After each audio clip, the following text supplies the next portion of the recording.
Tonight on Rubber Duck Engineering, we're going to write a compacting garbage collector from scratch in Rust. Hello, Dr. Barth. OMG. Hi, Eric. I'm not even sure I understood half of what I said. we can go over what it means. I am super excited about this project. I have sort of had I would say an armchair seat when people have been writing garbage collectors, but I've never written one myself, and I am so excited to try it. I have definitely gone to lunch with garbage collection experts. That's about the extent of my garbage collector knowledge. All right, Eric, what is a garbage collector?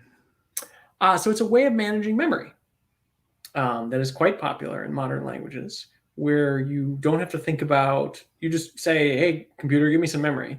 And then when you're done with it, you just stop thinking about it.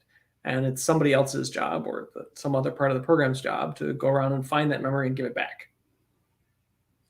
Okay, that makes sense. What is a compacting garbage collector? So I actually do know this despite my feigned ignorance, or at least I think I do. You can correct me. A compacting garbage collector is one that knows how to not only clean up after you, but sort of clean up after itself. Because one of the common things that happens with memory is what's called fragmentation, where you ask for some memory and then you give it back, and then you ask for some others and you give it back. And you can end up with all these Swiss cheese holes in your memory.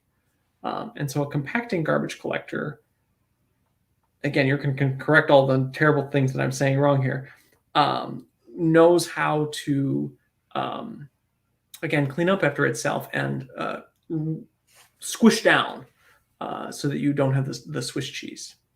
Yeah, I mean, I don't know. That sounds right to me. I'm not an expert in this stuff, but like to me, the exciting thing about a compacting garbage collector is it's one of the ways that a garbage collector is just better than a traditional like malloc free kind of allocator because it knows where all the memory is, knows where all the pointers are, it has the opportunity to squish things down and improve your cache hit rate and things like that.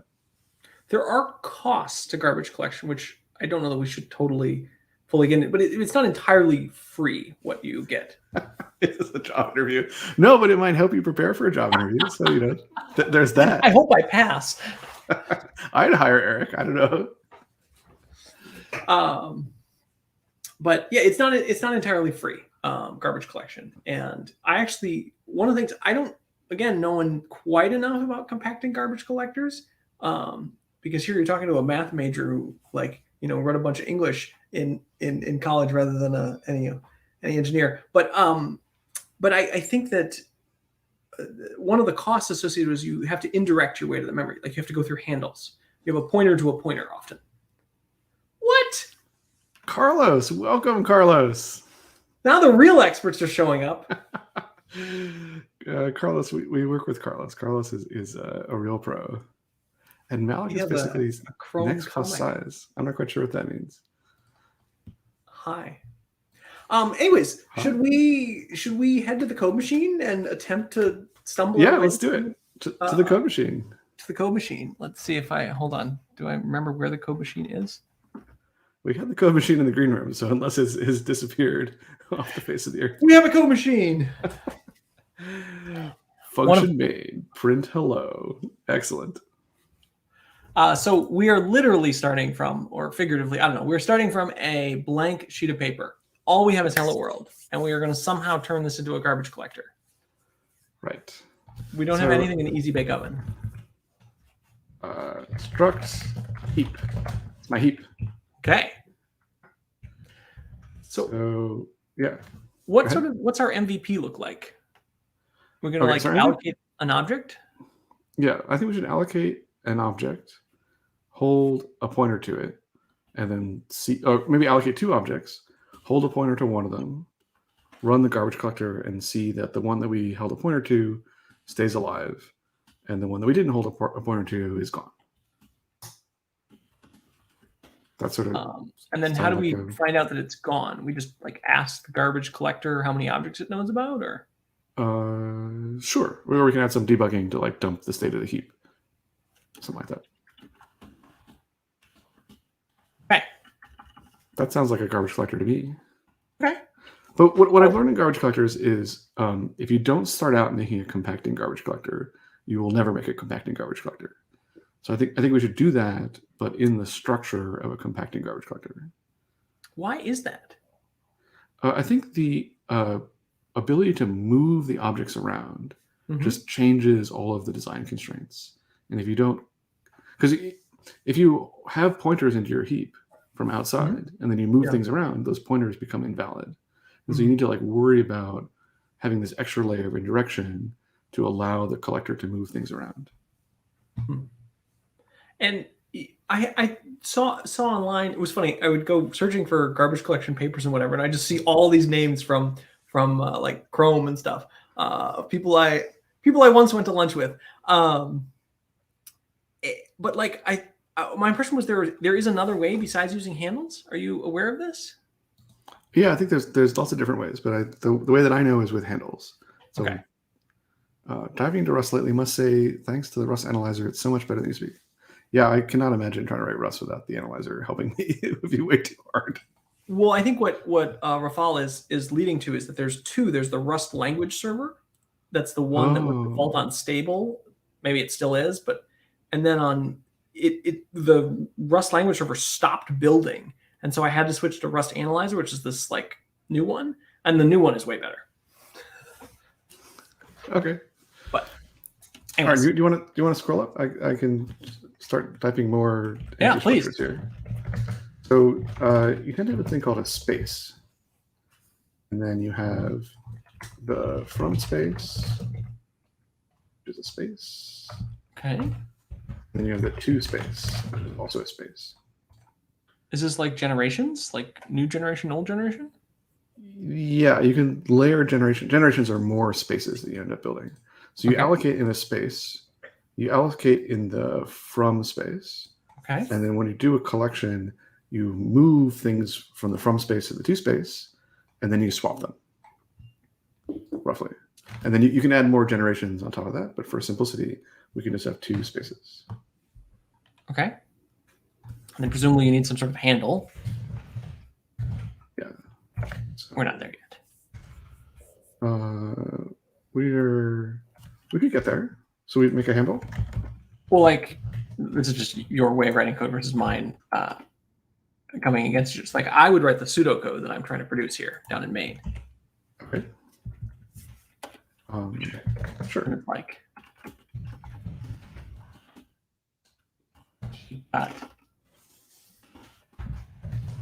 look.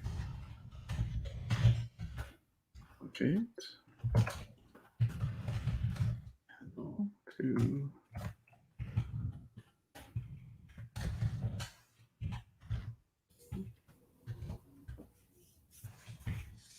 Okay. I think you want to pass the type. Passing a type, what is the type? That's like just a normal Rust type? So the heap needs to know some things about your object, like how big it is, and then if it has any other functions in it. Yeah. So I don't think it's. I think we're doing this for a VM, right? This is an allocator for a virtual machine. Right. So we need our like VM types. So we need some like trait that the types are going to have to implement. Okay. Heap object. Size.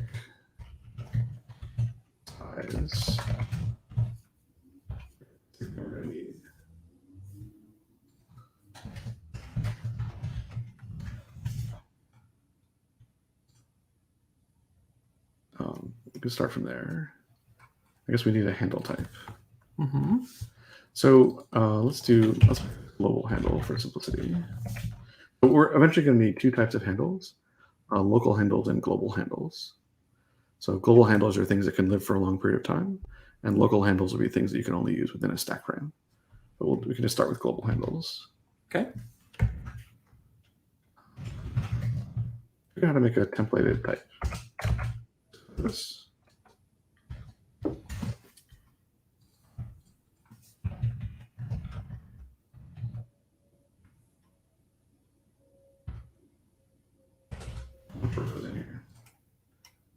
It's mad. Do I need to put the T somewhere else?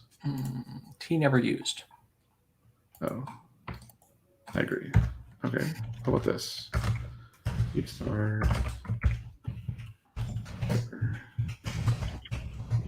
const key.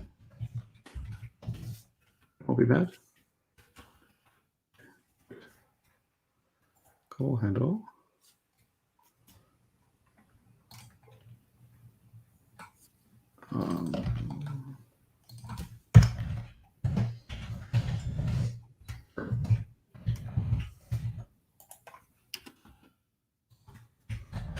Why do I not remember how to It's mad. How do I make a null?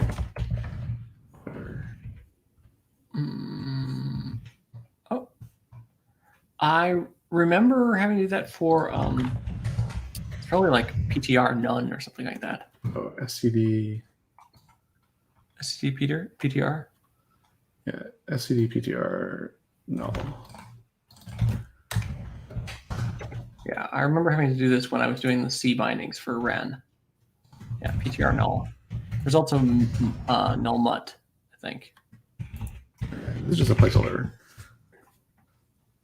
Okay. This is just my non-existent pseudocode so far.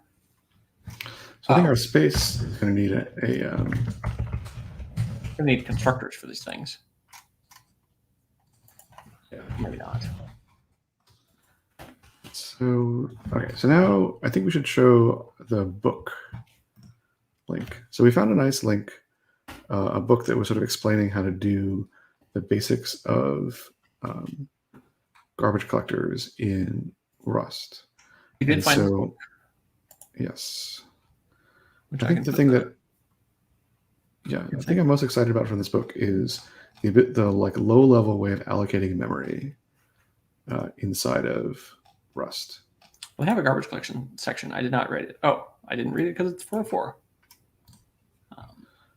Yeah, so in section 2.2 of this book, they show you how to actually get memory from Rust in the basic form. So I'm just going to put a comment in our file here.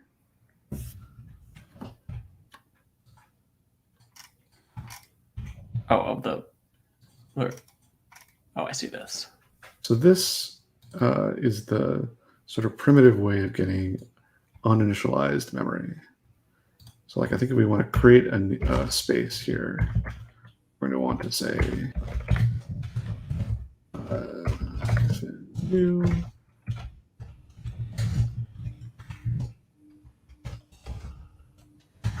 So we need to create a layout.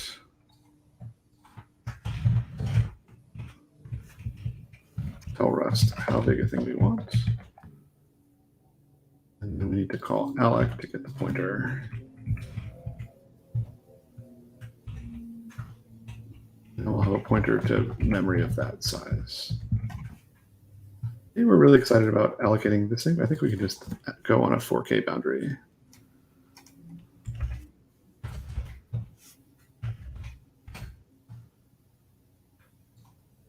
I mean, our goals are pretty basic at this point. I think then we're done with this. We need to use the alloc.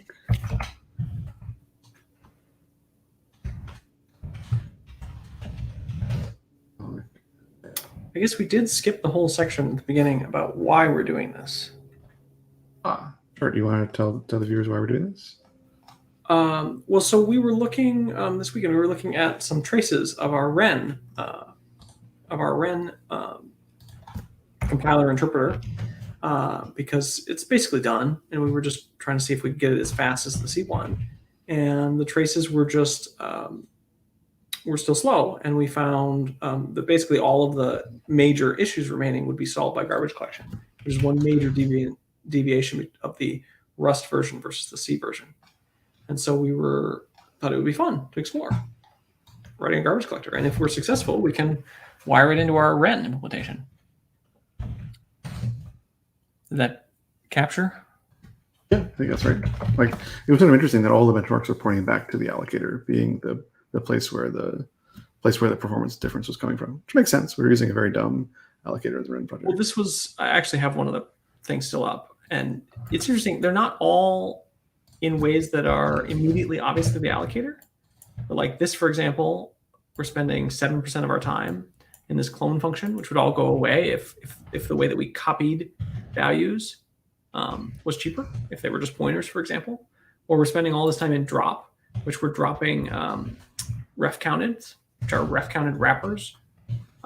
It's just lots of little ways in which the profile would change if we had a different allocator.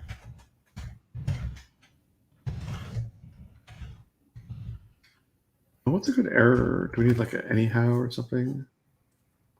I would just do an enum. Like, this is again your coding style versus my coding style. I would just try to get something working.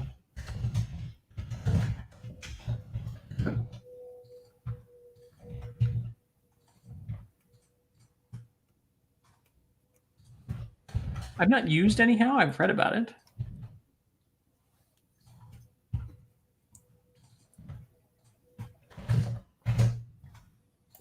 Why does it dislike it so much? Wrap return expression in OK. Okay. I think it wants. Okay. Yep. So I think another neat thing about collecting allocators is the free list is really simple because you're always allocating objects one after another. You just need a single pointer that is your like where you're going to allocate the next object, and then you just keep advancing it as you go. In this world, this is just next.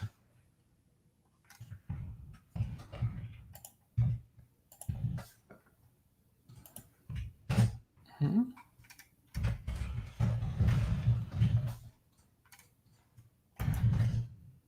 All right, so our space is like our slab. This is the total size of the space, not the size of the objects in it. Correct. And this is the where it starts. And this is the next allocation. Oh, that's what you were saying about next plus size. Yeah. Allocation is next plus size. I thought you were saying that malloc, like in the C library, was next plus size. That makes total sense.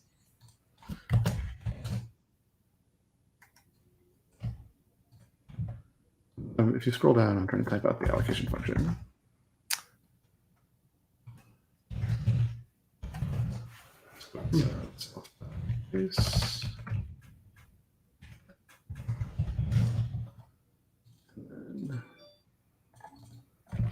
Self.base plus equals size.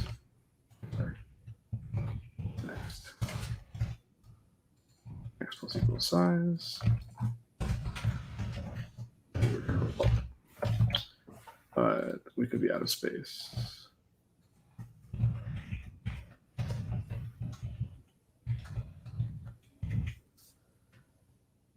So how do we detect this? So if self is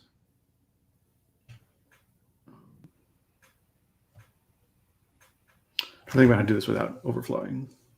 What? Why are we doing raw pointer math here? What's the alternative? What should we do instead? Well, we got some initial sized allocation, didn't we? Right, like this thing. Why isn't this just a vec or a box or something like that? What's better about it being just a *8? I think what's better about it is this memory is uninitialized. So it's our responsibility to make sure that we like initialize it before we give it to our customers. Mm-hmm. So it's not only uninitialized, it's also unmapped. Like it's uncommitted in the VM, in the kernel VM. Whereas if you have a box or basically any other type in Rust, Rust will zero it out for you and will end up committing it for you. Like suppose you made a space that was 20 megabytes to start with. You wouldn't want to spend the first beginning of your program. Yeah. Zeroing out all that memory. Or even claiming it. Like, or even like actually mapping the physical memory.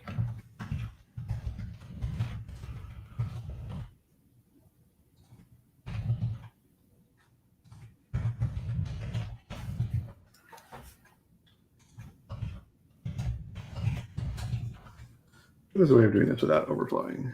I'm just not thinking of it right now. Isn't this also just like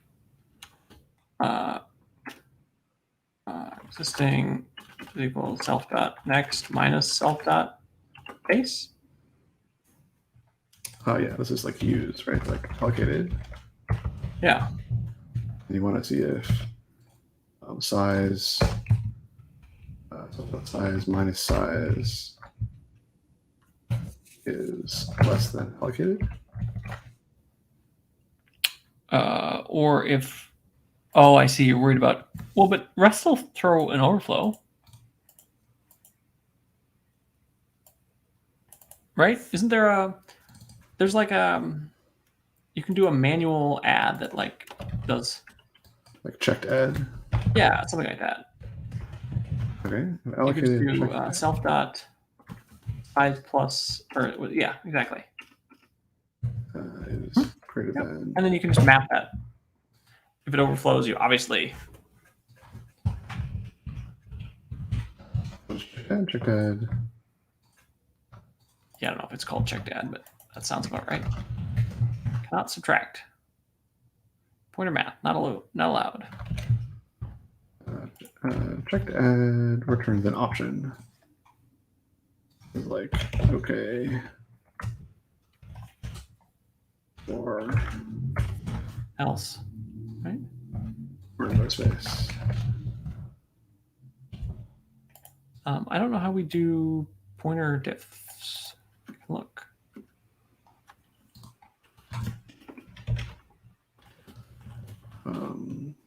Add, so subtract, sub. Well, yep, that was my comment about next, Carlos. I guess that would be an atomic increment. Yeah, so we're just going to do this single threaded for now, and then we'll have to come back and think about threading. The VN that we're going to put this in is a single threaded VN. But yeah, it's supposed to be thread safe. We hadn't gotten to that yet. It's true. That's another difference between the C ren and the Rust ren is that I did not actually validate it being thread safe. It's got, you saw some red squiggles. Is it still mad? It is still mad. Let's see. Unsafe function block. Oh, okay, I agree.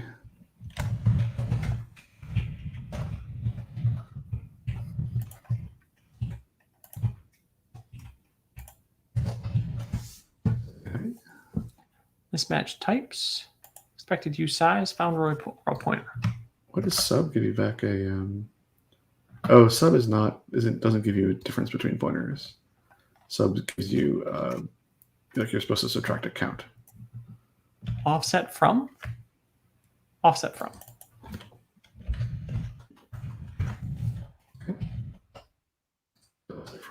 Unsafe. Expected I size. Found U size. What's an I size? Integers. Signed. As opposed to unsigned. Oh, is this? We want this as U size.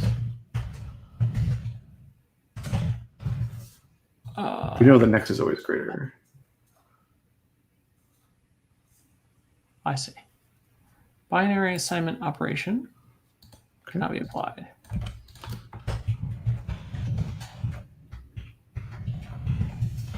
This operation is unsafe.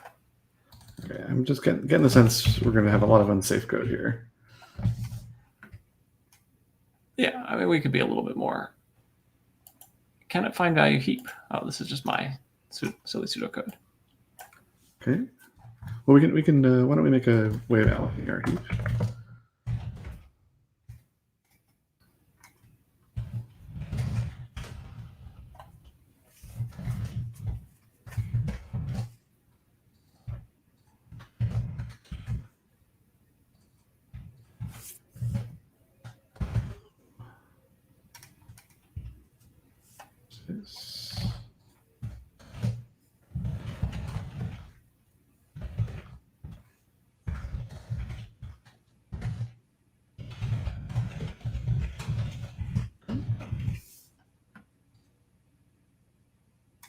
So whenever we ask for a given size, we're always getting twice that size?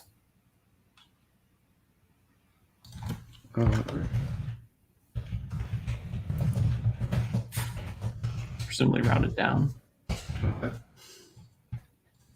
Yeah, that's fine. So now we need to expected struct space. I see. Oh, let's get an error. We could get an error here.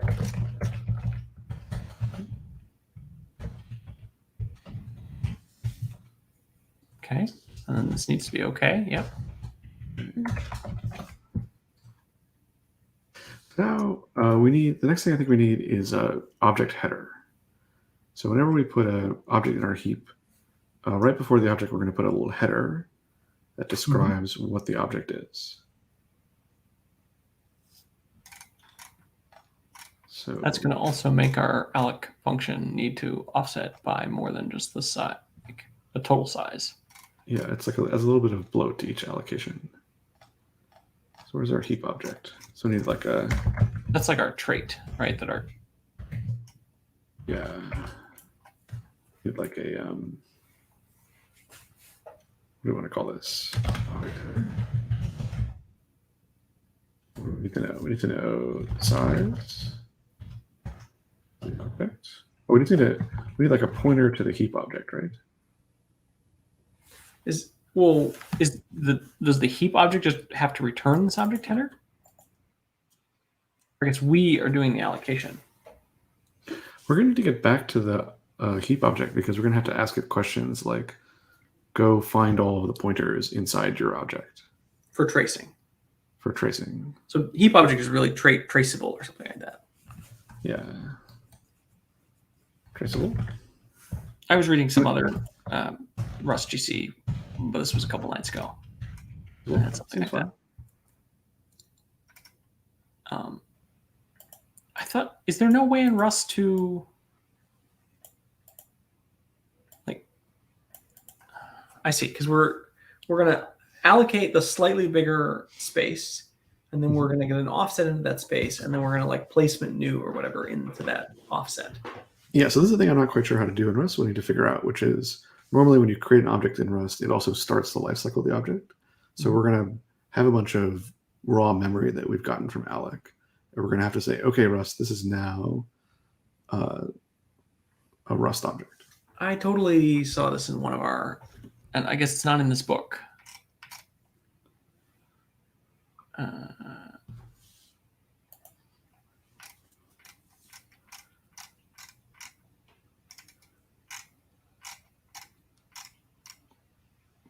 Because we can do it with like we can just like manually represent the object header by messing with the memory, but it feels like we should be able to make a Rust struct for it and put it in there.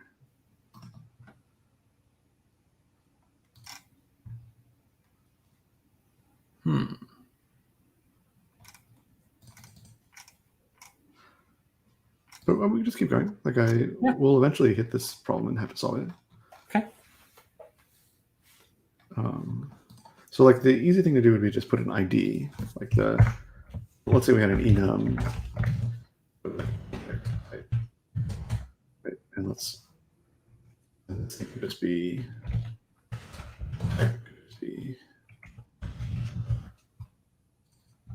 those. Yep. And so let's have a very simple object like we'll have U32. Sure. And maybe we'll have... We're going to need a few object types, one of which is like an integer. This is for where we get to our tag pointers. Right. Which I don't think we'll cover tonight, but... yeah, should we like string as like a more interesting one? We're going to need like something like an in-heap object, like a string should theoretically be that. We're going to need like a host object that's somehow out of the heap, or our controlled heap. And then we also need like a boxed object, like a, U32. Or a tag pointer object. But we should start with one of them. Like an in-heap object would be totally fine. Maybe do a fixed size object just for simplicity. Sure. Yeah, like we can have a num type, right? That's going to be in the heap anyways. It won't be tagged.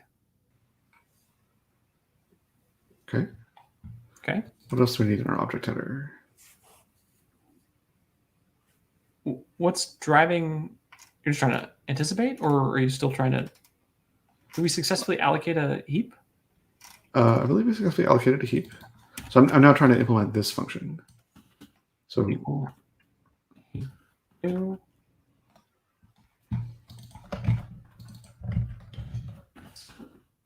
to do it. You're trying to implement which function? Allocate, you said? Yeah, like I want to say, let's allocate a. I'm trying to tell the allocate function what I want.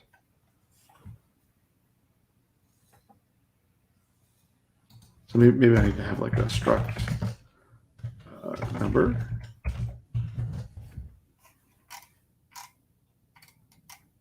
Where are you typing? I'm getting a little flummoxed here. Well, this is the rubber duck part. Help me, Eric. What do we do next? Well, where are you? Where are you typing? So I feel like we've done a good job. We've allocated our space, and now the next thing we're supposed to do is we're supposed to allocate two objects. So I want to write this. What do you have on line 91? I want to make line 91 real. Oh, okay. I see, but we don't even know how to call it. Yeah. Well, I guess we could just start bad here. So let's just start bad. So in the from space, we need to know like the size. Let's start with no header and see what happens. Can we say like t size? And then we'll say, I guess we learned this has to be a result. Our allocation can fail. Mm-hmm. Okay, so we got our size maybe, and then our pointer is going to be self. I guess we need self.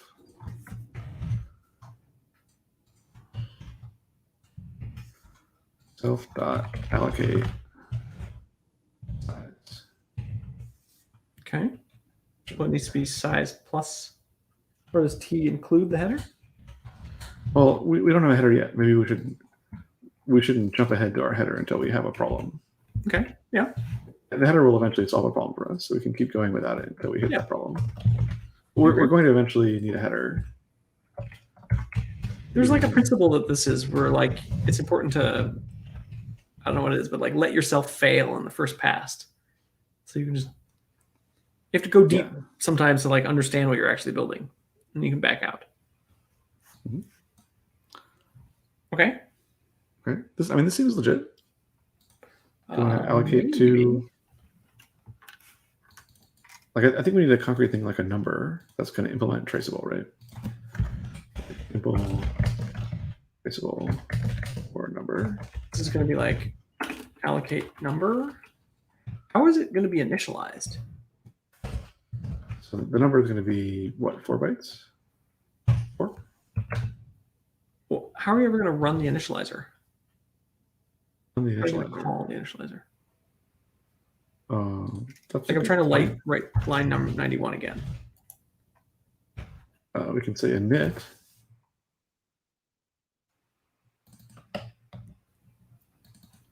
I'll just give you the memory. Please initialize this memory for me.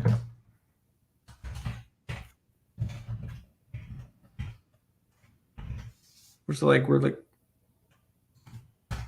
but isn't okay.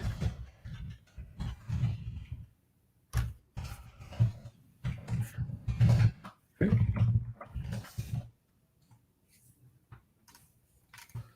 We either write these functions, right? Init. So this should be a mod pointer. So you're now like asking the number to fill itself in for you?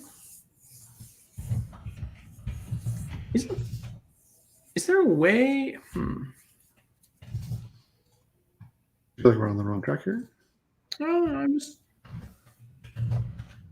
I mean, one important distinction about what we are creating versus just a generic Rust GC is that our objects don't have to be like interacted with inside Rust. They can have like restricted ways to access them. Yeah, Their I think primary life is often a GC. We haven't built the way of interacting with it yet.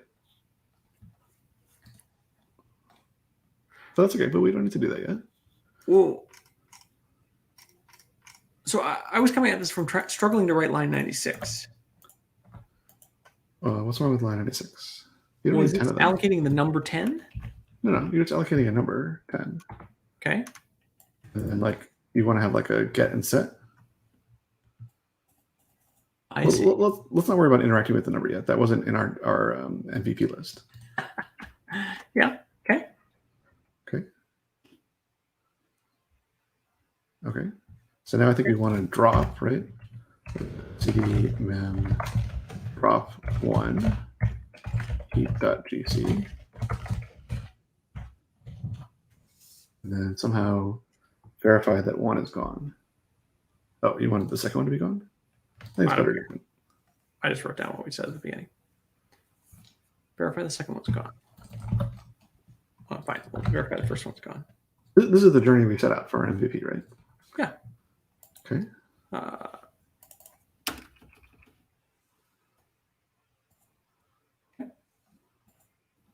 So I think we're getting there. We still have to verify, right? Yeah.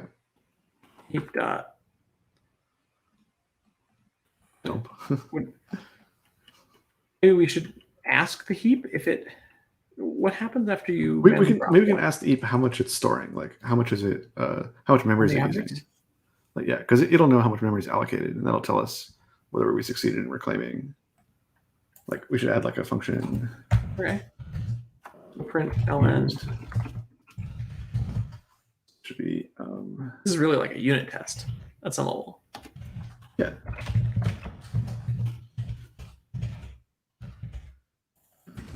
I don't actually remember how to write a test in Rust. It's this awesome like test like macro thing. It's like a special configuration thing. I don't remember.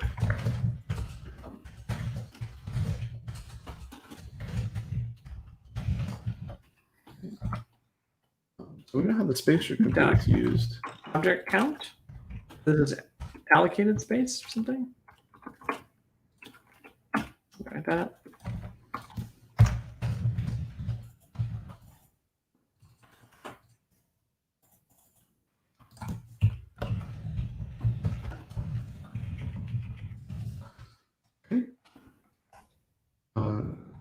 Okay, we can call it allocated. Operations unsafe.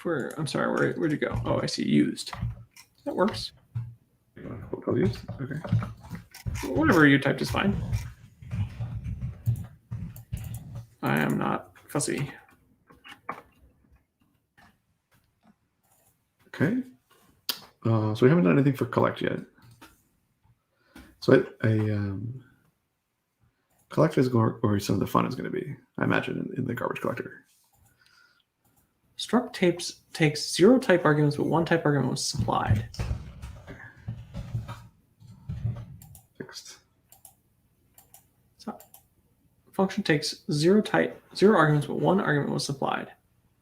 Self allocate. It's the from face.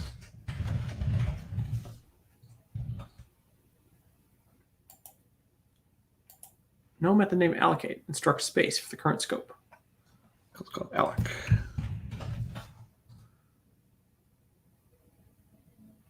Operation is unsafe. Requires an unsafe function or block. All right. It looks really super unsafe to me. You're saying it does or doesn't? Self.size.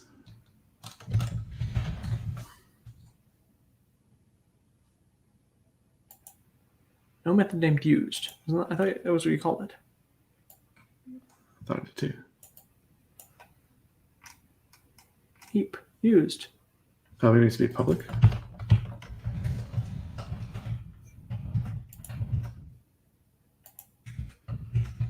No method named use. I will say it reminds me of like flash of unstyled content from the browser. Oh, it's an error. This whole thing, these are all the like question marks. Oh, I see. We're dealing with a result. Is our problem in life? Yes. Why don't we wrap this all in a function like can test return? I just don't remember what the syntax for test. I could go look. Oh yeah, there you go. That's right. It's in its own mod. Like a hashtag test. Yep, config bang or whatever.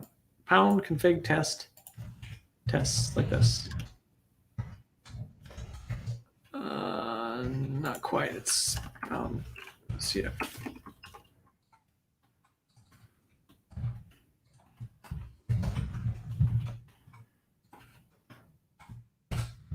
Like that. And then insert more question marks. Question marks will continue until morale improves. I have no idea if a test can return a. That doesn't seem like it should. You want to say use super. Yeah, use superstar or whatever.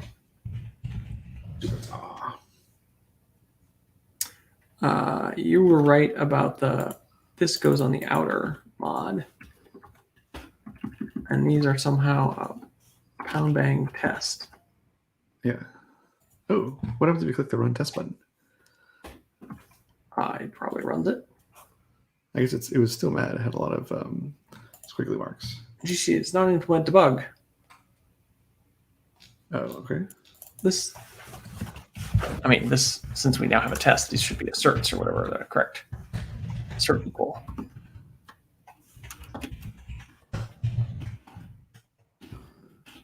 It's like this, right?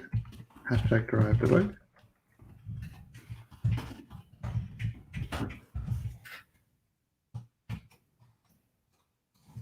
Comparison operators cannot be chained.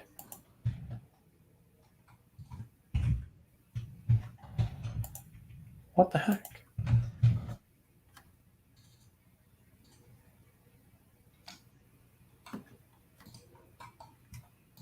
I have no idea what that's trying to do. Comparison operators cannot be chained. Oh, you need more.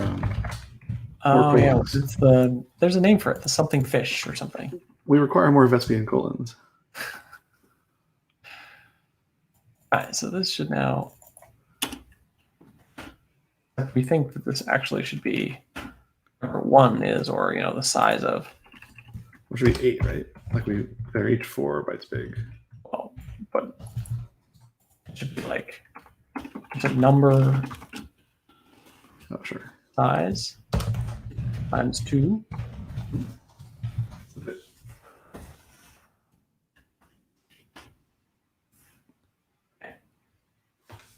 Now assigned to self.next, which is behind an @ reference. We need a mutable reference. Or need to make our heap mutable. Cannot borrow from mutable. Our heap also needs to have mutt. This is how we get away from the atomics, by the way. It's more mutts. Mismatched types. All right, so we're not supposed to return. Oh. Okay. So I presume what you actually want is you just want okay. You want your unit tests to just fall over if those fail. No method named used. No, I think you say unwrap. Sure. Oh, I see. Yes. You can say expect if you want to add more text. Oh my goodness, we got to the next phase, the compiler. Did I tell you I had this conversation? It's like a choose your own adventure. Then what phase are you? Well, I went looking to find out the phases of the Rust compiler because it was clearly a 3-phase compiler, which I've slowly trained my brain on. And it turns out it was like 20 phases or something. They have them documented, which of course, variant is never constructed. Oh, we just allow dead code here. We're chasing a bad thing here. It's Okay. like hash bang allow. It's just detecting that our main function doesn't do anything. If we were actually writing a library, I think it would. I got it. I see. Allow dead code. We did it. We did it.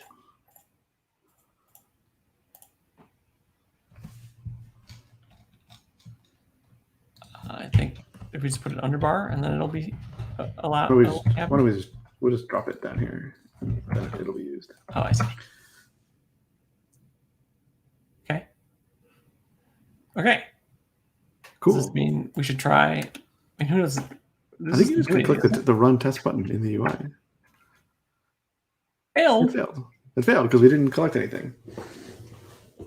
Panicked. Yeah, great. That's great. Now we just need to make the collection actually work. Okay. Minor detail. Okay.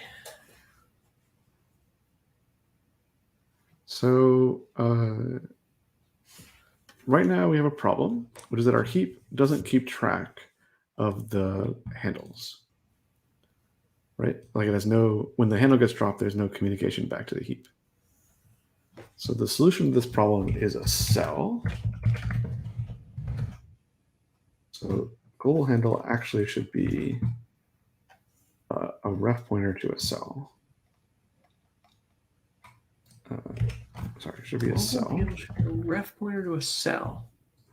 So the heap is supposed to keep a vec cells. Okay. And then when the handle gets dropped, handle somehow is a reference to a cell. So what does the cell do for us here? The cell is basically the roots. Yeah, we're 95% of the way there, which is good because we spent almost 95% of our time. I don't think we're going to have a triumphant finish in this one. We did embark on a grand quest with a big dragon. Okay, somehow this thing needs to have its cell. We have to figure this out. Maybe it has a ref pointer to the cells.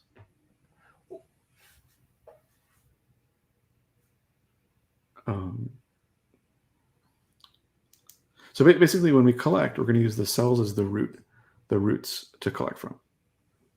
And so we somehow need to have something about create drop, like simple drop for global handle.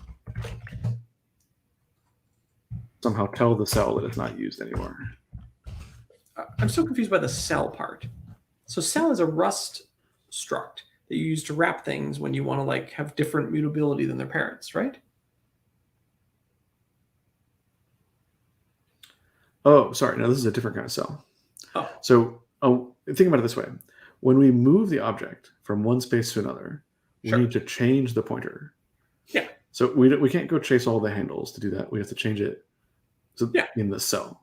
Yeah, fine. But it's the intermediate in the handle. Right. So I guess the easy way to do this is for the global handle to take an index, cell index. Sure. Which is usides. Is cell the term of art here? That's what they're called, yeah. Oh, okay. Today I learned. And then you just have a vector of this. And this thing has a ref pointer to the heap. What's a ref pointer to the heap? RC. Global handle keeps the heap alive? Sure. Okay. So this should actually give you back a I've never used arc, only RC, but I presume they work the same thing. Just all right, so this makes sense. Okay. So then, but we implement drop for this. So drop will take. Well,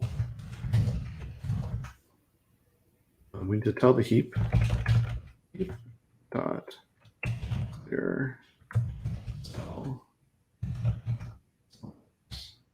I see a. Are the cells unique, or for you have? But when we allocate the global handle, we'll have to create one. I just say I ask for a global handle for 1, and then I ask again. Am I creating 2 cells or 1 cell?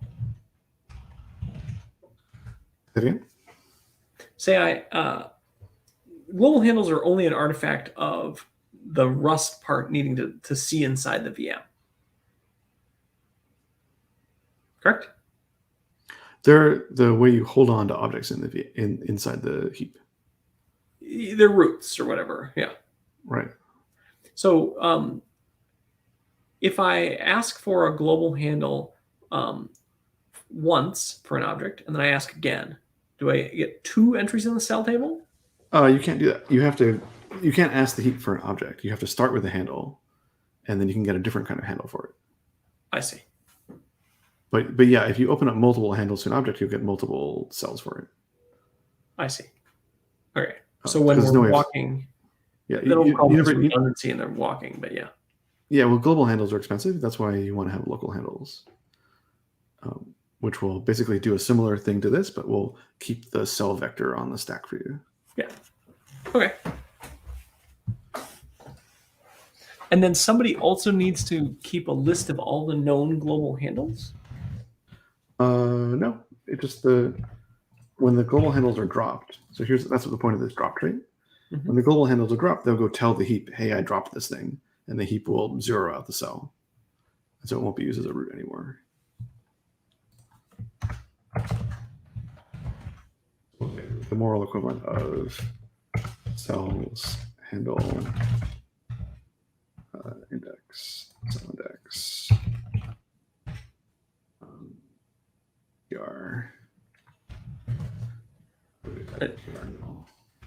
Oh, okay. There's a little problem here. This is not mutable. Like we have to recover the mutability of our thing.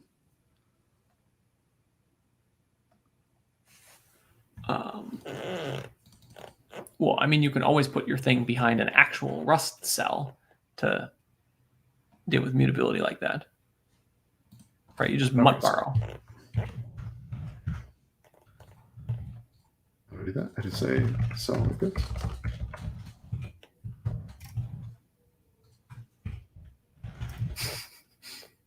Okay. Yeah. I don't remember. Is it cell or? I think that's right. I'm trying to think. Because I was in Ren, I always had this handle type where I wrap this, but like, pretty sure that's how it works.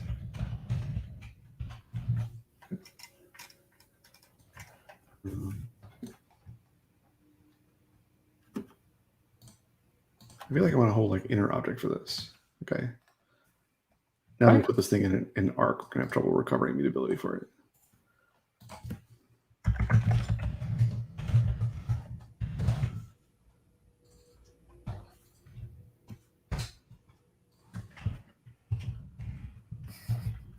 Recovering mutability.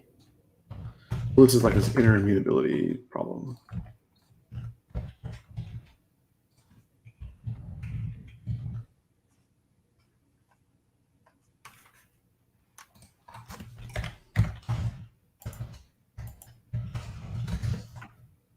Why does it need to have copy?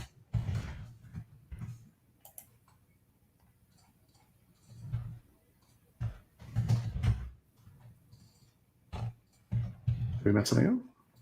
Well, it's saying it needs to have copy, which doesn't make any sense to me. Oh, does cell require a copy? If I remember correctly, let's see. I'm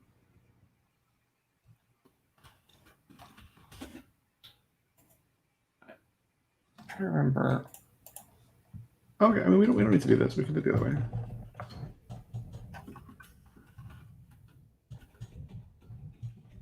RC ref cell. Oh, maybe I think of ref cell rather than cell. We can do it this way. And then we don't need mutt for alloc anymore. And then alloc. I think I'm mixing cell and ref cell in my brain. Immutable memory location. Yeah, we can say. Yes, interior immutability.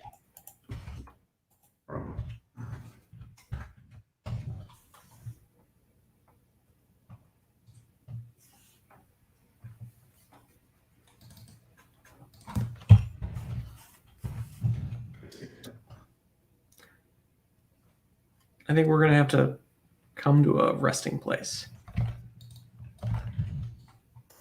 I feel like we're so close.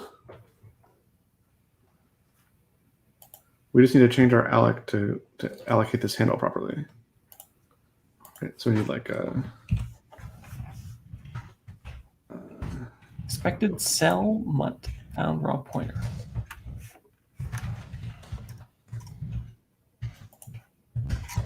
Where are you, man? Oh, I probably have a way to find you. There you go. Alloc handle.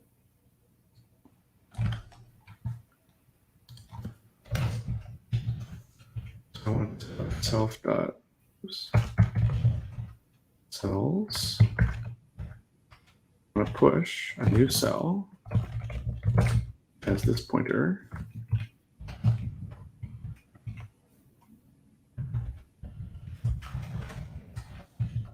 Return like the index that I got.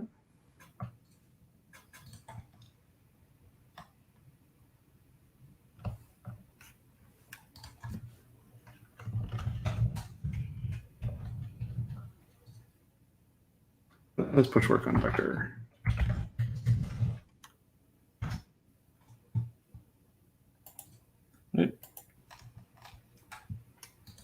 Push. I'm not sure I'm following where you're trying to be here. I'm trying to create a new cell. I want to put a new cell in the cell vector, and I want to get back the index, so I can. And you wonder what push did? I mean, you always know what the index is. It's len minus 1. Okay, that makes sense. So now I want to return a global handle that has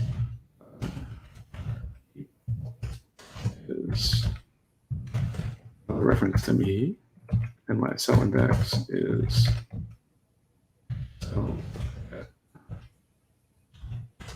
len minus 1.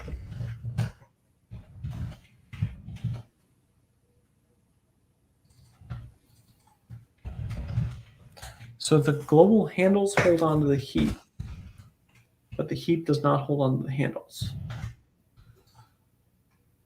Oh, right. The clients, like our tests, will hold on to the handles, right? Because allocate is returning the handle.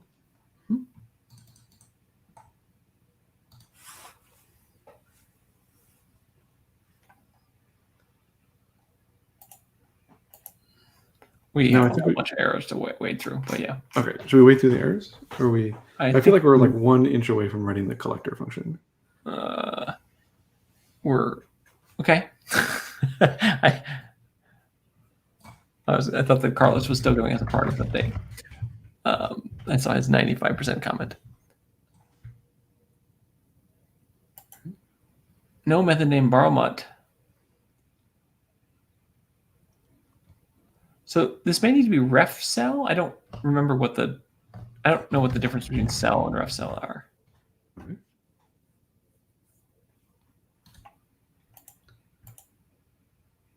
Oh, I think we need to call replace. Replace. Oh, yeah, here. Mm-hmm. Okay. Carlos says, the first 90%, 5%, then the second 95% later. Yes. I think we're very, very close to getting our unit test to pass, though. No method named opposite front found in struct. Okay.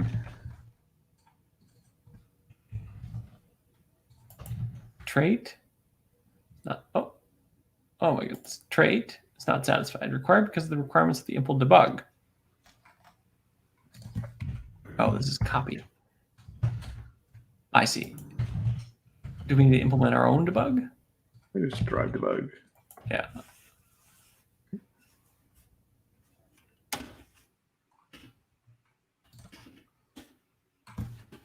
Copy. Okay. That's fine. Which What? We don't need to write our own debug. Oh. Well, we already were deriving debug. Added us. Heap cell clone, not satisfied. Copy and clone. Yep. Copy not satisfied. Okay. Because of debug. Required to cast cells. object type dying debug. I don't fully understand what this is asking for.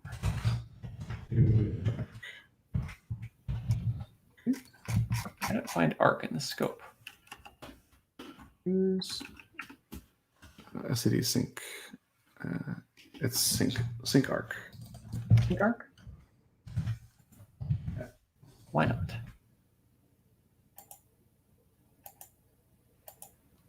Still mad about copy.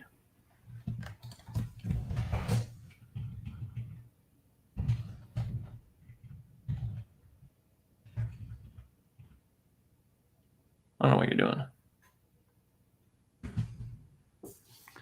That keeps all. What is it not? Doesn't like copy?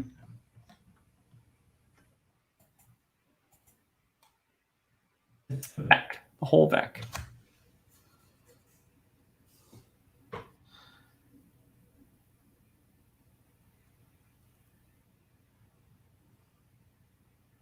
Required for the cast to the object type dying debug.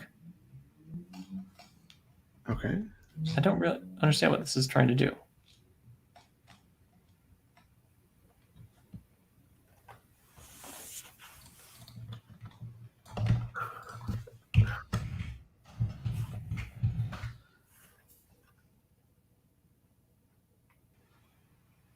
The trait bound is not satisfied.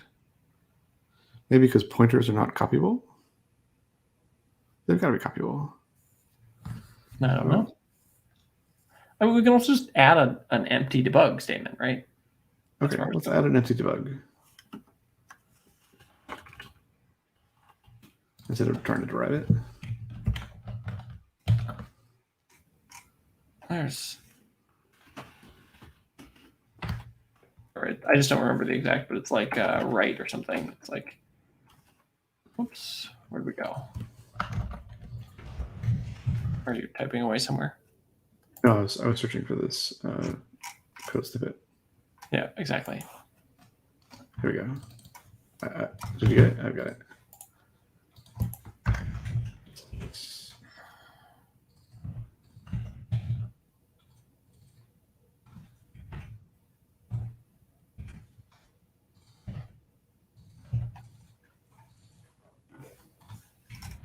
Okay.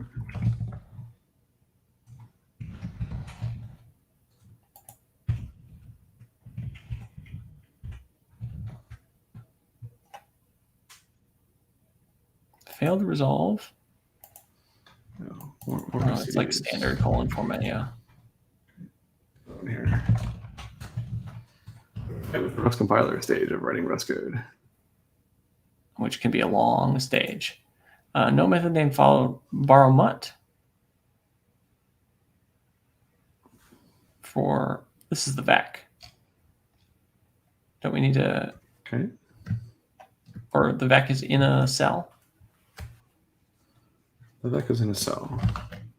How do we get the thing out of the cell? Oh, get mutt. It's just get mutt. This must be the difference between cell and ref cell. I don't know that I've used cell.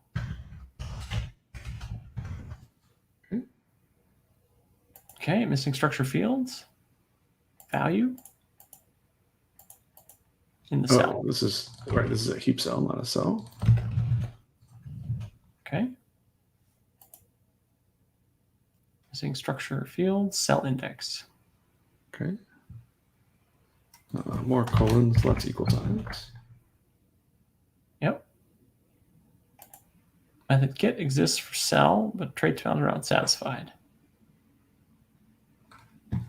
Maybe we need You'd have to copy it. You like as ref or something? I don't understand what this. What? We can just call get mutt, I guess. It's not harmful. Cell is immutable. Ref cell is immutable with dynamically checked borrow rules. Okay.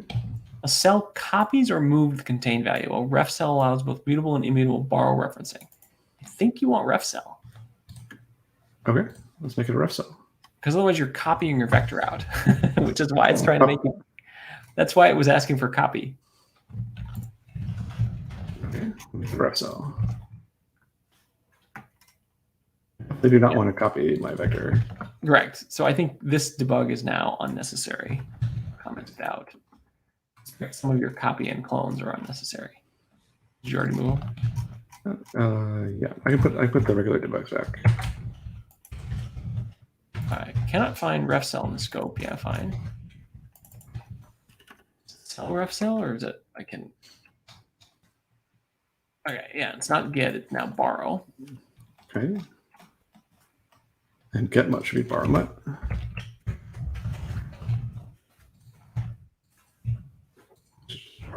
Oh, what are you trying to do here? Let's see. This is Alec. Are we trying to borrow or are we trying to clone?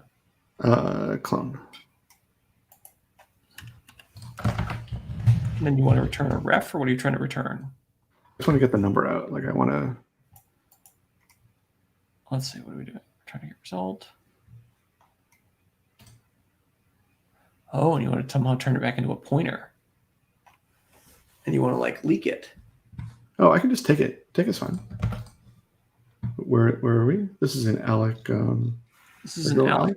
Why is it in a ref in the first place? Why is next a ref cell? Because I need to be able to take a non-mutable reference to the space.